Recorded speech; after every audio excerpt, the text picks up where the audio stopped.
What's going on, hustlers? Back at you guys with another video. So today we're going to be we're going to be discussing pricing. So I just mentally do not have the bandwidth right now to pull up a solicitation and price it for you guys. I do that for all of our students and clients, but what I will do is I will relay 7 different methodologies and things that you should be considering when you're pricing. So these are like the 7 things that I consider when I'm pricing something. And then some of these are going to be applicable for all the solicitations, and then some of these are going to be applicable specifically for you as a bidder when you're just thinking about, okay, how do I want to price this? So the first one, the PPI, Producer Price Index. So you can actually go and look this up at the Bureau, I think it's the Bureau, not Bureau of Labor Statistics, but you can actually go on Google and type in the PPI. What is the Producer Price Index? And then that'll tell you like the percentage increase year over year or decrease year over year between like different items of the same industry. Why is the Producer Price Index valuable? So what I used to teach people, because this is what I was told, is that DLA reasonably expects a 3 to 5% increase in price year over year, which is true. They do expect a price increase, and it tends to be around 3 to 5%, but utilizing the Producer Price Index will tell you exactly what the increase in the cost of like manufacturing that product has been, and then that's what DLA uses when they calculate whether or not something is a fair and reasonable price year over year. So familiarize yourself with the Producer Price Index. It used to be that 3 to 5% number, but it's actually PPI. Now, let's talk about something which we're almost half a decade removed from. But what's going on, hustlers? Little intermission, quick update for you. So we have a new PDF, and the PDF discusses everything, the steps that we use to take Richard from 100K to 500K in under 9 months. So we got a new PDF. We're hosting a free webinar on June 15th explaining government contracting. It's free, but it's limited to 100 people. And then for those of you guys that wanted some insight about Lucy, that webinar is going to be your opportunity to sign up. Lucy's beta testing is going to be limited to the first 25 people. You're going to use my code DAY, D-A-Y, to get 25% off. So you're going to get $50 off, and you're going to get access to the beta testing for Lucy. And then I want to give you guys an update about the packaging video. So I actually got really sick once I got back from Thailand. So I'm all better now. And then coincidentally, I slept for 2 days straight with my contacts in. So I'm also getting over like a case of like pink eyes. So my eyes are swollen. But that video is actually going to be getting filmed this week. The packaging video is getting filmed this week. And then I want to give a shout out to Luis. Luis won his first contract in a little over 3 weeks. I want to give another shout out to Amos. Amos won a contract for $34,000. And then there was somebody else who won a contract, who won their first contract. But shout out to all of those people who won. And again, if you notice, all this stuff is happening in under 45 days. I'm giving people the method. So shout out to and shout out to Michael as well. Big shout out to Michael for winning his first contract in like 28 days or something like that. So shout out to all those guys for winning their first contract in under 45 days. New PDF. DM me on Instagram for it if you want that method. Just tell me if you want the acronym one or the Richard one. And keep in mind, you must be following me for a response. Okay, cool. Back to the video. Love you. But let's talk about it. And the information that I'm gonna tell you, I got in Columbus, Ohio, where I also got this, and then I also got this hat. I'm just wearing my DLA gear for this video. COVID occurred almost 4 years ago, right? So straight from the horse's mouth, straight from DLA Later Maritime at their TKO seminar in Ohio, right? If something was purchased pre-COVID, the procurement history may not be as, I don't want to say as valid, but maybe as applicable to the current procurement. Why is that? Well, COVID put a lot of companies out of business. There were a lot of mergers and acquisitions on the back end of COVID. And then, it jacked up the supply chain big time.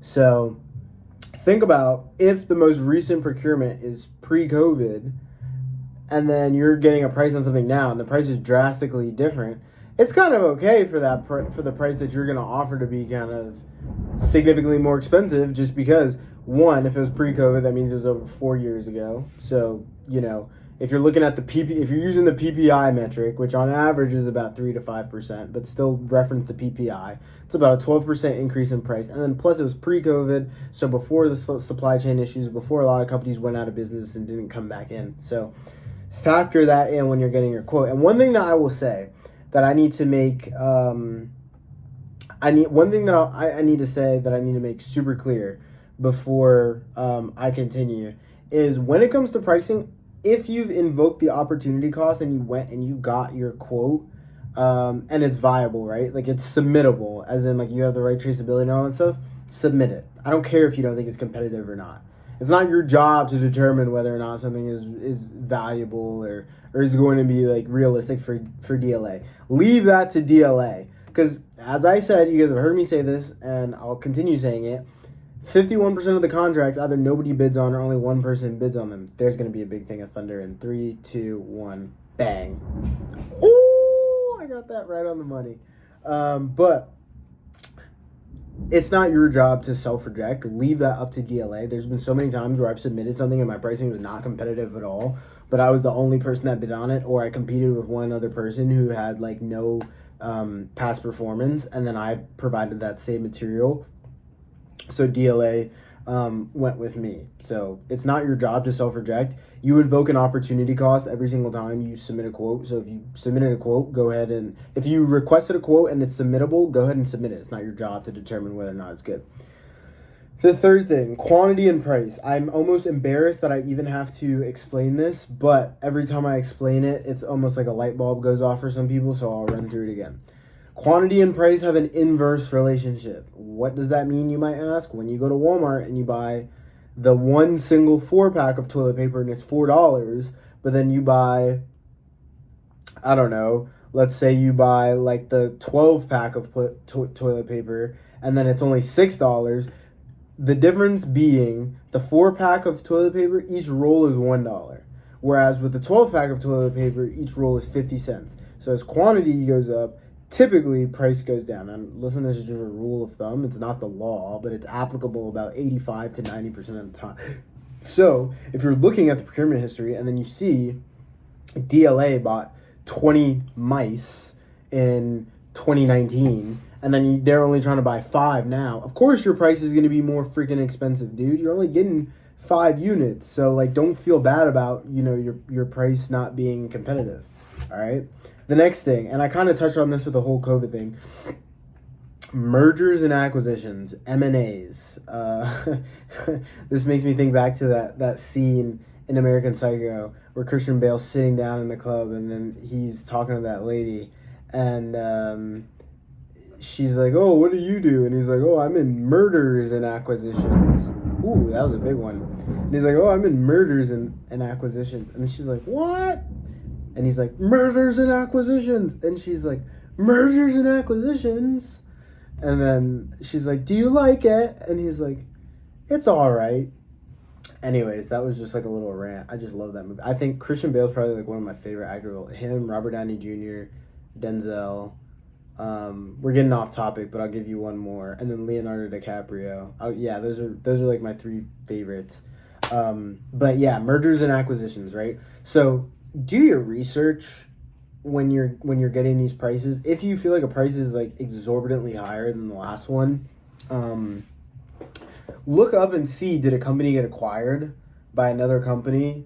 Because if so, well then think about it. If we just look at it from an economical perspective, right? Everybody had to take basic econ in high school. If a company gets acquired by another company, that now means there's less companies competing on the market. Competition drives prices down. Because think about it, if the supply is higher, but the demand stays the same, right? So let's say initially the supply was here and the demand is here, the price can be whatever the fuck you want it to be. But then,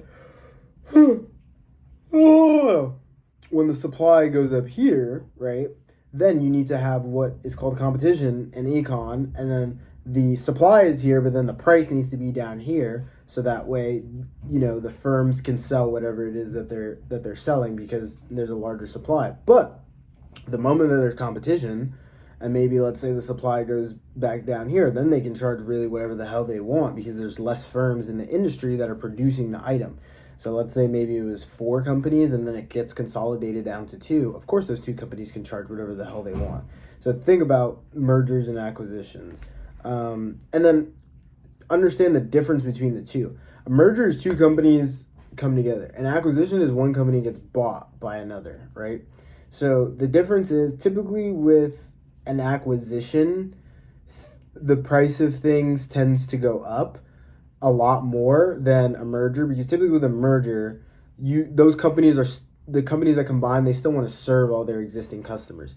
With an acquisition, like Lockheed Martin it was Northrop Grumman and Sikorsky.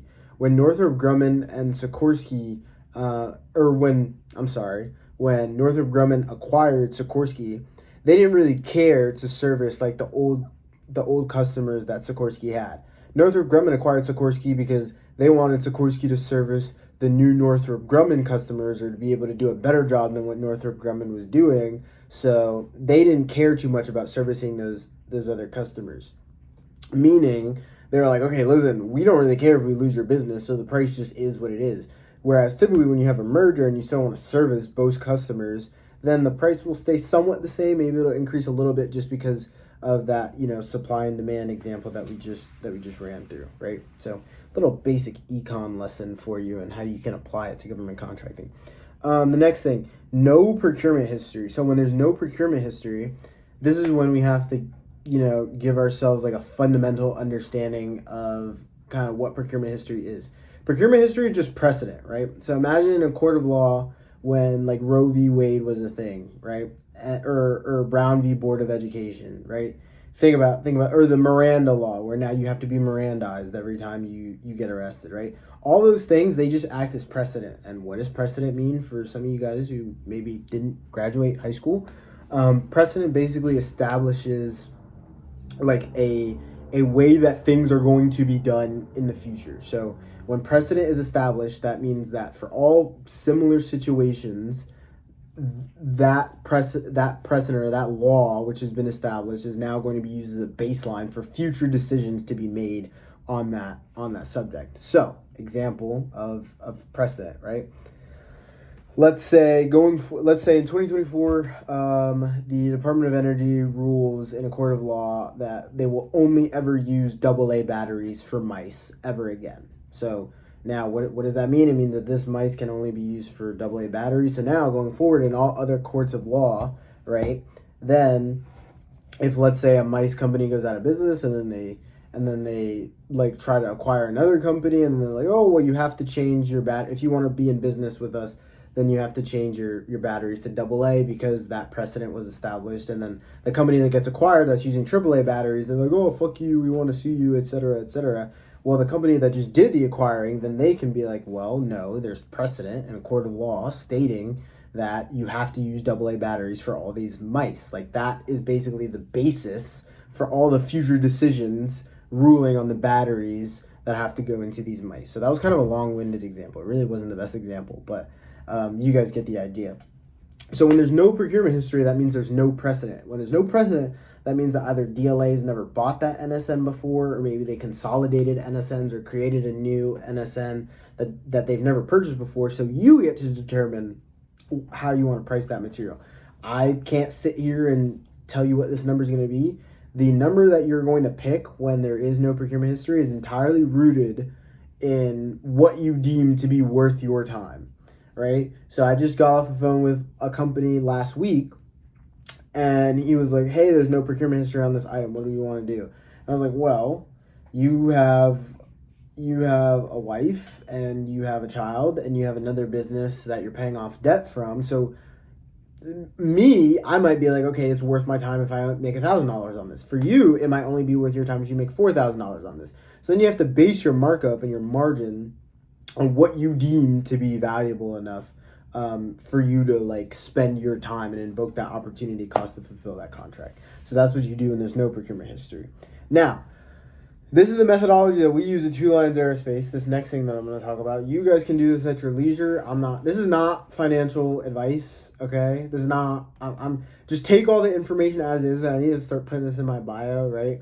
Like, don't base how you run your business off the information that I'm telling you. I'm just a source of information. Take everything I say with a grain of salt, because I know that there's going to be some freaking dimwit out there that runs their entire business on this, and then when they're in the red and then they're like filing for bankruptcy, the officer is going to be like, well, why did you do that? And then some guy's going to be like, oh, I heard this on YouTube. Don't do that, okay? Take everything I say with a grain of salt.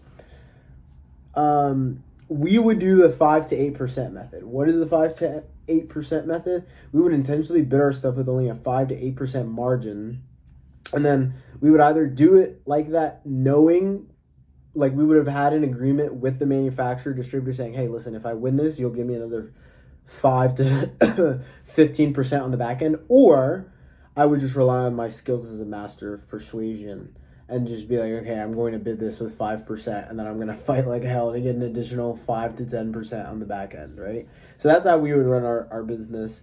That's how we still currently run our business, but now because we have such good relationships and we've been doing it for a couple of years, and it's like, once I've made somebody $250,000, then they're going to be very keen to talk to me to make sure that I keep making them money.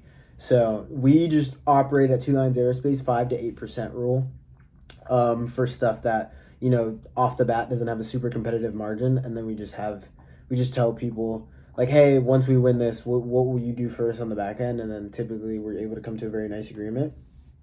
And then the last thing is, like, if you know you're going to get net 30, typically what we would do in the beginning, if we knew we were going to get net 30, is just like 10% margin. Some companies use 15%. Some companies use 20%. Yeah. And then a nugget. I'll give you guys a nugget. This is too much free game. I'll give you guys a real nugget. Too much free game right here. If you're using NSN Now or PartsBase or any of those part pricing softwares, understand that DLA is a business, so they sell these items to each other. Or not they. DLA sells these items to other branches of the military and other foreign militaries and other departments of the government, right? So the management price that you see, that's the price that DLA would like to be selling it at. The procurement price, that's the price that you need to be around or below. The management price is what DLA needs to be at to make sure they have margins. DLA is a business, right? I think DLA Land and Maritime has like almost 2,700 civilian employees and then only like 60 military employees. So, you know, they're a business. They've got to turn a profit. The management price is what they like to be selling their stuff at, or what they've previously sold their stuff at to each other or amongst each other. And when I say each other, I mean branches of the government. The procurement price is the price that you actually need to be at. So thank you guys so much for tuning in, hustlers. Not only am I looking forward to your success, I'm sure of it.